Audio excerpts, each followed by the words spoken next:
Who could forget the Telegraph's incredible 2016 Alternative Men of the Year awards? All of you hardly surprising.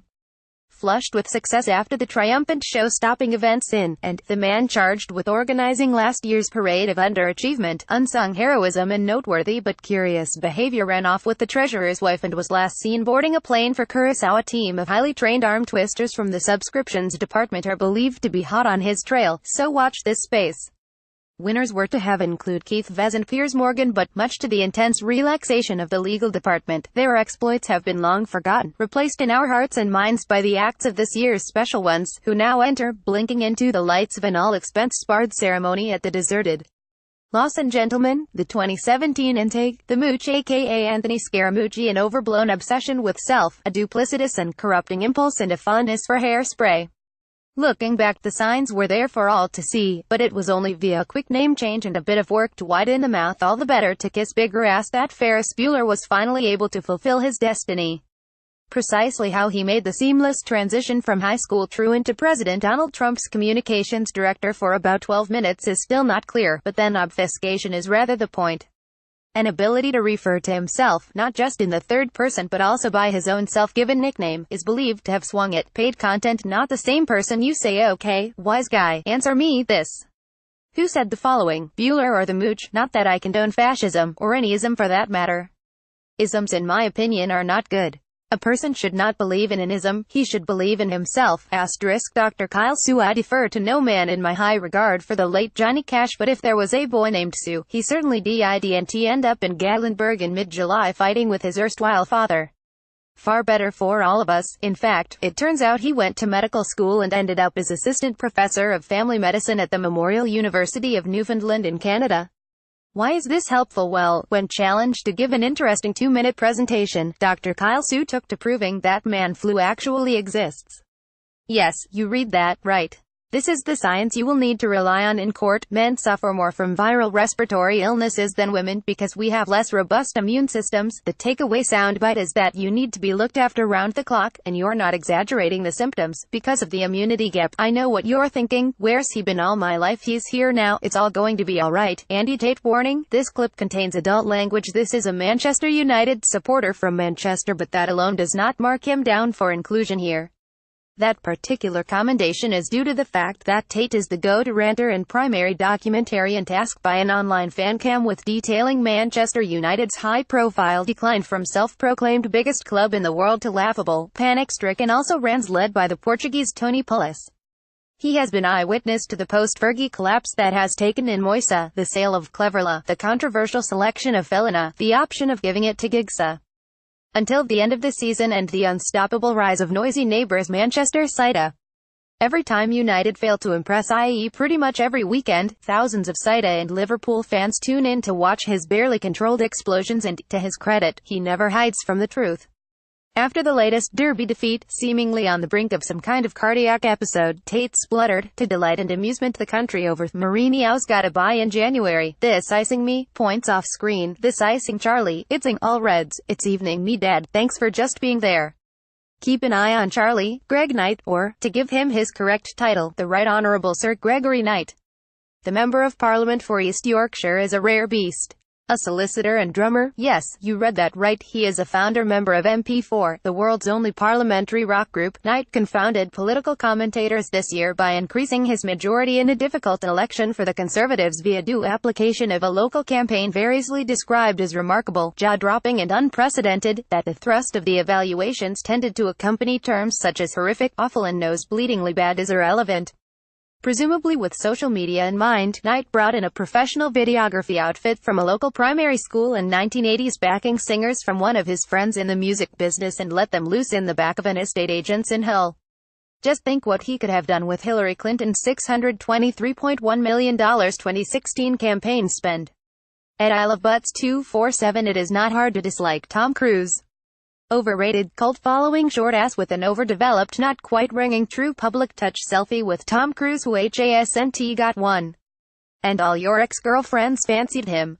That would be on one side of the scales. He's been in some half-decent movies, and that would be on the other. The one thing that always swung the balance was that he did his own stunts. And this year, just to prove a point, he did indeed hurt himself on the set of the latest Mission Impossible thing and caused filming to be put back 3 months.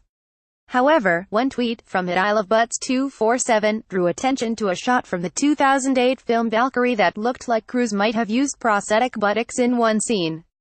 In other words, padded trousers. News spread fast. It received over 20,000 retweets, and his shortness was compelled to deny it, but his evil spell was destroyed forever. Good work, agent @ILoveButts247, Simon McCoy. And from fake butts to fake news.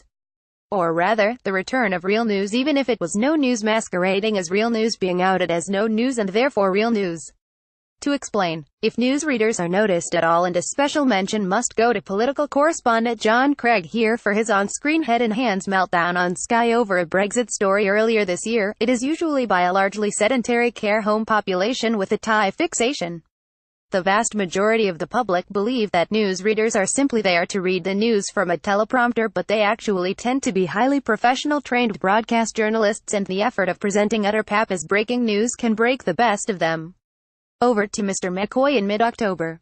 Coming in from Kensington Palace, some news we've just got. Their Royal Highnesses the Duke and Duchess of Cambridge are delighted to confirm they are expecting a baby in April. Pause. Now, bearing in mind that they announced she was pregnant in September and it is thought she was around 2 or 3 months pregnant, then I'm not sure how much news this really is, but anyway. April, so clear your diaries and get the time booked off, because that's what I'm doing. Peculiar little noise. Anyway, that news just coming in from Kensington Palace. Priceless. Joey Bard. You may not know the name, but you should keep an eye out for it. He is also known, as of now, as the cross-dressing Avenger from Aylesbury. The 20-year-old hit the papers this summer when, faced with a heatwave predicted to hit 30°C, it was sometime in June apparently, he opted to wear shorts to work. He reasoned that if female employees at the call center were allowed to wear dresses and vest tops, gender equality demanded that he should not have to swelter in a suit. The boss, predictably enough, decided such flaunting of the rules and regulations might encourage company-wide anarchy, and so sent him home. In a gesture that almost nobody is putting up there with Rosa Parks refusing to give up her seat for a white passenger in Alabama in 1955, Joey returned to work in one of his mum's dresses. With the man presumably flummoxed and not a little unsure of his legal position, the resourceful young employee was sent home again, but soon received an email allowing him back to work in 3/4 length shorts due to the extremely warm temperatures currently. He called it a partial victory.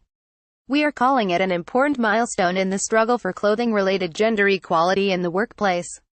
No less than that. Christopher Biggins. Admittedly, it is that time of year and he is very difficult to avoid, but Biggins gets the nod at the Telegraph AMOTY 2017 for 3 reasons. As his agent keeps leaving messages to explain, it's not that time of year without Biggins, and he'll definitely turn up. He has transcended reality television ubiquity and self-parody to become universally known by his surname, but in an almost entirely affectionate way, as opposed to, say, Morrissey and E for his scene-stealing performance on Gone to Pot, American Road Trip, where the 69-year-old gave a medical textbook demonstration of a whitey after consuming too much marijuana ice cream, in literally and metaphorically his best turn since being named King of the Jungle in 2007. It is still talked about in hushed, reverential terms late at night in halls of residence up and down the country. Liam Smith, the younger generation, or snowflakes as those of us refusing to embrace middle age like to call them, get a lot of stick these days. They are, we insist, unduly sensitive, self-obsessed and feckless. However, having already seen how the cross-dressing Avenger from Aylesbury took on the system and won, now raise a glass for Liam Smith, the Pugate Tinder legend. As the innocent party in what is widely believed to be the most embarrassing first date of all time, Liam was forced into a situation that would have broken most other men. For reasons of space and taste, let's just say that the lady he had invited to dinner found herself stuck in the toilet window whilst freeing an errant piece of fecal matter she had previously been unable to flush and then unsuccessfully attempted to discard. Whilst taking all this in and communicating with a presumably distressed young woman hanging upside down in his bathroom and calling the fire brigade to release her, Liam managed to take a picture and post it for the world to see before embarking on a tour of TV studios to recreate the event. Absolutely state-of-the-art early 21st century etiquette. You sir are a gentleman, *, it was Ferris Bueller.